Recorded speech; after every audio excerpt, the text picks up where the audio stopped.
Hello everyone, welcome back to my channel. In today's video I just wanted to do a quick explanation video on how to take apart a vintage Pee Wee Herman pull string doll.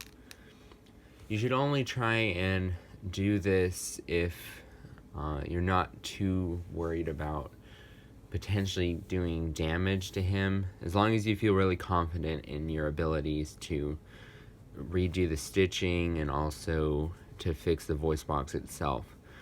So this video here should just give you a better idea on what's inside of these dolls and how to potentially fix it. So first off, you'll need to undo the stitching, which I've already done. You'll need to undo the stitching that holds the front of his jacket together, and then it just makes it a lot easier if you take his jacket off. What I've seen in a lot of videos is they will actually cut the pull string. I don't recommend this unless you have a good string to replace it with, because honestly, if you can, I would leave it just as it originally is. It also doesn't affect its value or anything because you have the original pull string still. And as you can see, his voice box has no timing is the issue. So then normally there would be stitching on his back, and it's just sort of some simple stitching sort of going up here, and then it also holds the back of his collar together. There's also a small zip tie that you will need to cut. So there was a small white zip tie. It looks like this. It might vary depending on the age of the doll. So then once you have that, you can carefully try and pull the front of his shirt down. You can see the wire that is posable in his arms is wrapped inside of a plastic casing. And then there are 2 screws that you will need to remove in order to actually get the voice box off. So first off, just unscrew .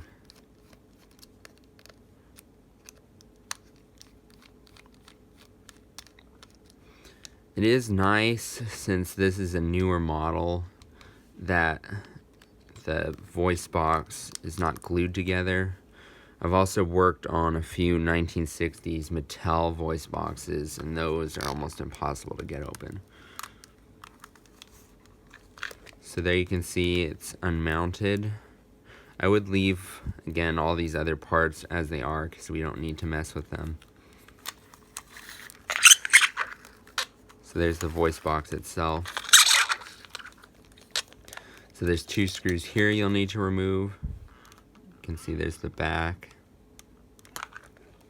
And I always try and separate the screws out, so those are the 2 on the back. And it's nice, you'll just need a Phillips head screwdriver to actually take apart the voice box.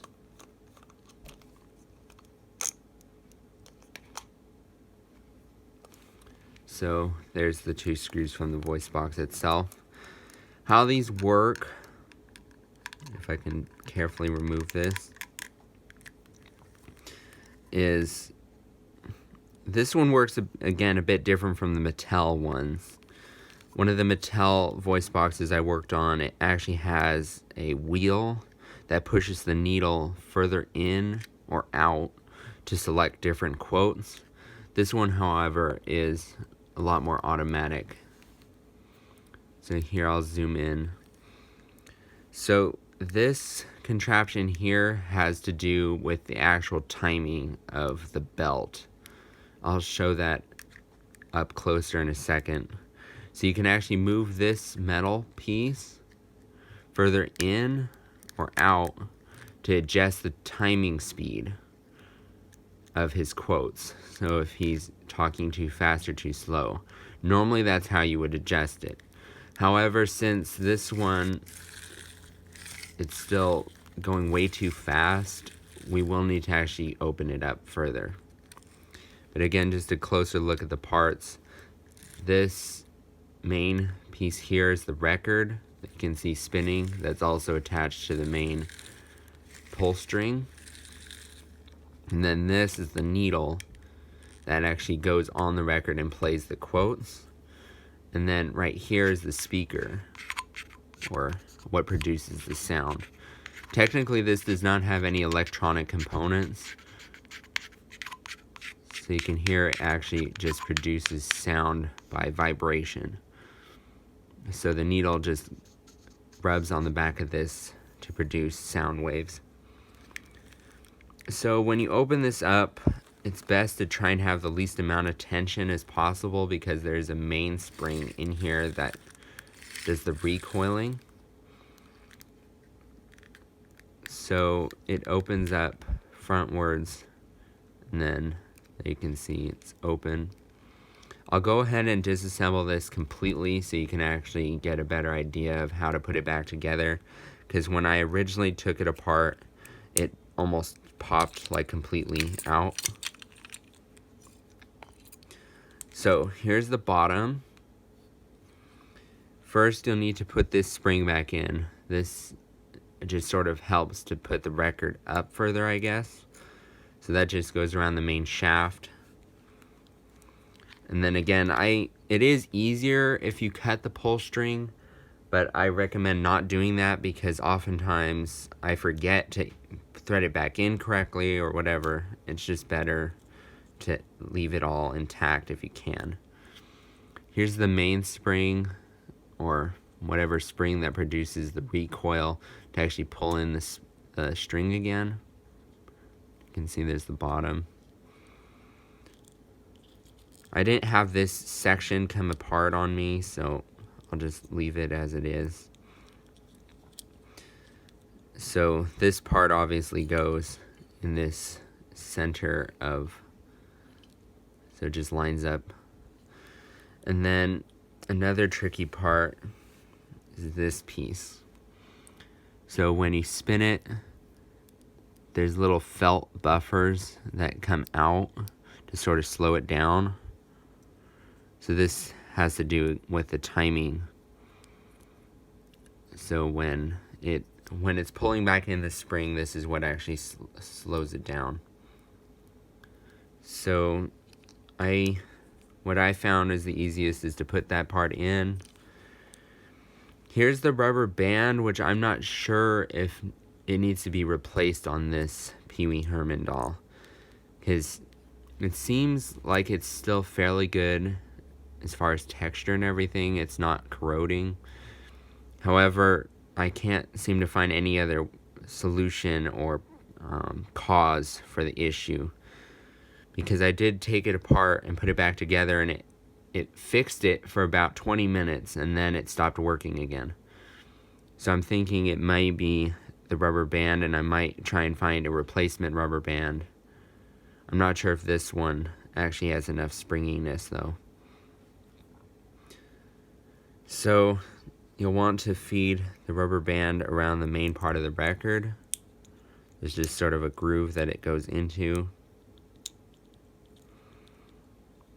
And then try and line it up as best you can with the main section of the voice box. Sometimes it can be a bit tricky to line it all up.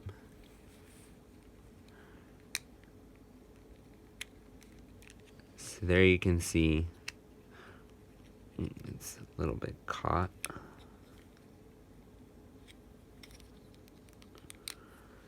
So we actually got it all in the bottom section of it.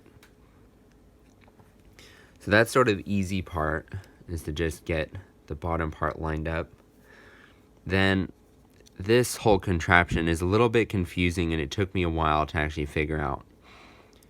This little tiny piece of metal here, which is a bit tricky to get unlocked.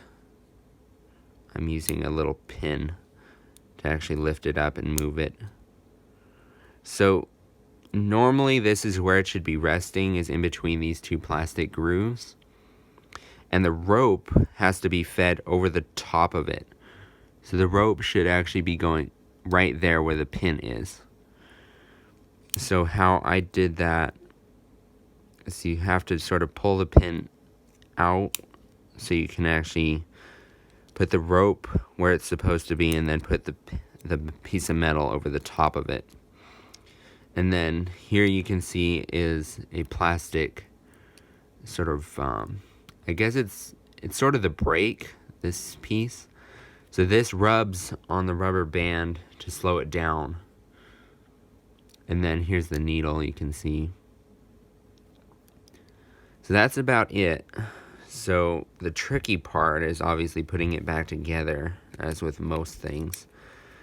What I recommend doing is to try and wrap the rope around as tightly as possible, because you don't want to have it all put back together and it doesn't actually pull the string back in enough, because then it just is sort of floppy and looks bad.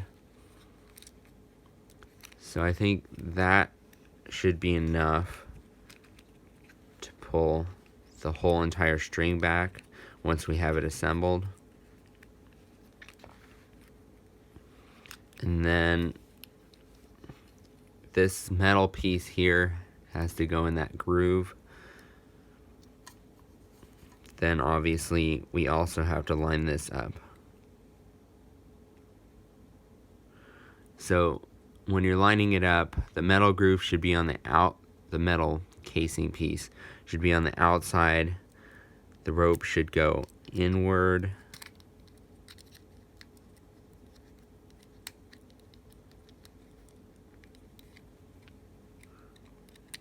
Sort of like that.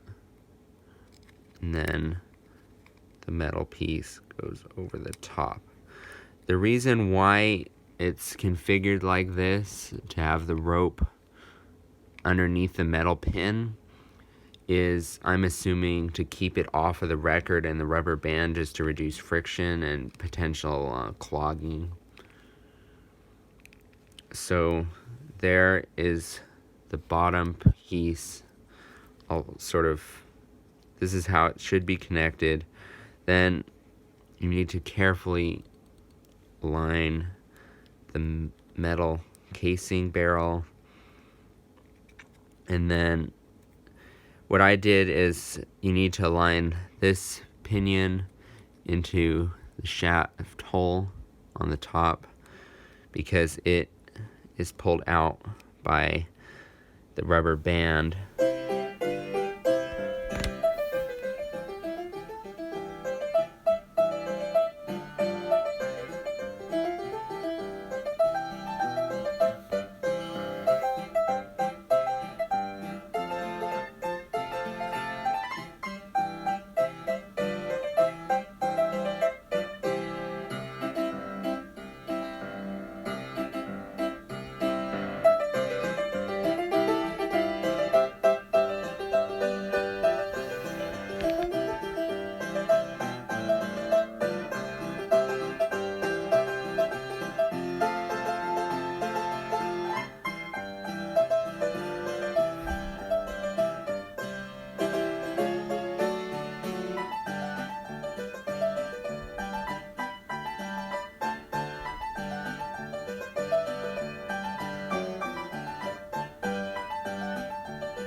Okay, so here the voice box is finally together in its intended arrangement.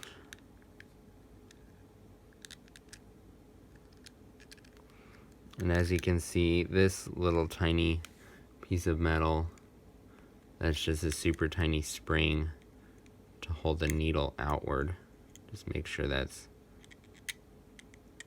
the record should drag the needle inward automatically.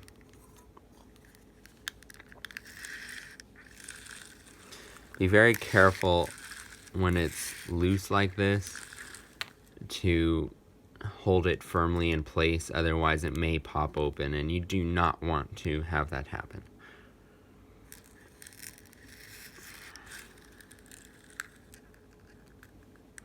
So now if we experiment with having the needle all the way over here, it's going slower. Sometimes you can just play around with the adjustments and sometimes get it to work. Like I said though, I had it all back together again and it worked for about 10 minutes and then it stopped.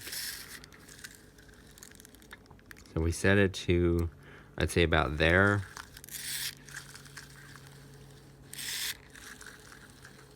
That seems about the right speed. And then how you put this on is you angle it in and then like that.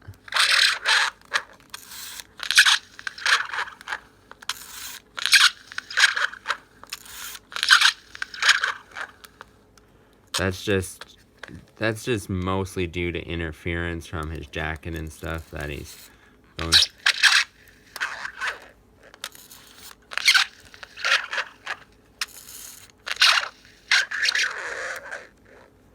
So you're not going to get good sound results right away. I'd say that's going a bit too fast though. So we may want to open it carefully. Always make sure you keep it firmly closed, otherwise it will pop open. So we can try going all the way down to the opposite end, see if that might do the trick. But I think it needs a new tension rubber band.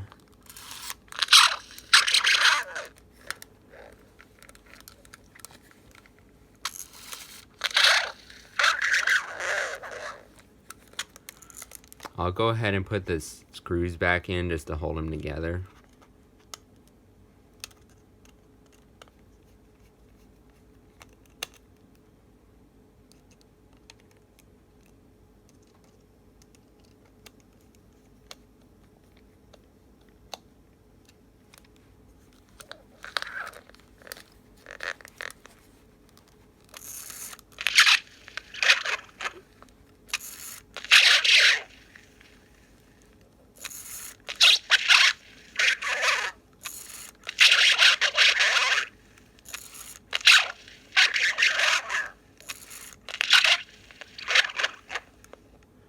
So I don't think there's much else we can really do unless we try and find a rubber band for him.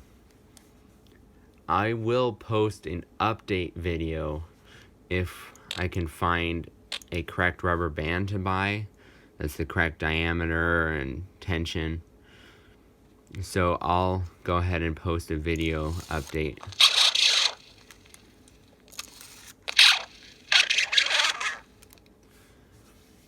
So, thanks for watching this video. If you have any questions or comments regarding this toy, let me know, and I'll be sure to answer them as fast as I can.